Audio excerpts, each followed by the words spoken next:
A perspective to consider when studying the vast landscape that is yoga philosophy is that all yoga philosophy is nothing but one big, beautiful lie. The first yogi, Shiva, gave zero philosophy, only a methodology of finding the answers within.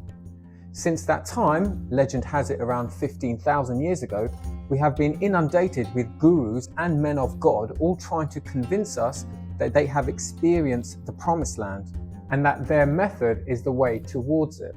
And by following their methods, and by that I mean their philosophical yoga and physical yoga methods, we have come further and further away from the truest essence of yoga, which is to find the heart and courage within oneself.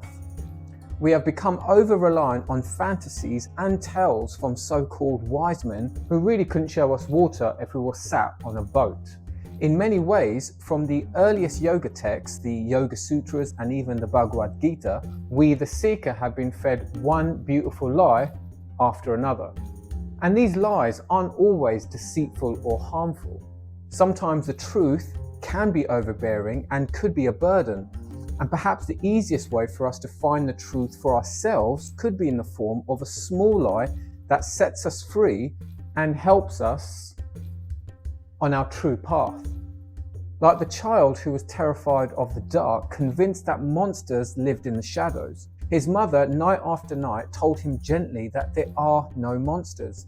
She knew that wasn't entirely true, not because they were literal monsters, but because life does contain things that hurt and scare us. But she told the lie anyway. And this wasn't to deceive him, it was more designed to give him strength. That small beautiful lie helped him sleep, helped him grow, and helped him eventually walk into the dark and discover that there was nothing there that he couldn't face.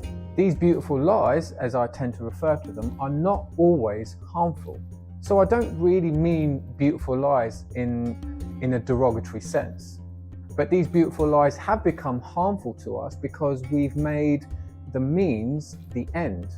Yoga students believe in these yoga texts wholeheartedly and accept them as the truth, when in fact they are just the product of man's imagination, designed to help us to not be overburdened by the truth. When it comes to yoga philosophy, less is definitely more. The more ignorant you are about what yoga really means and what yoga is, the less indoctrinated you are, and the more likely you are to find your own freedom.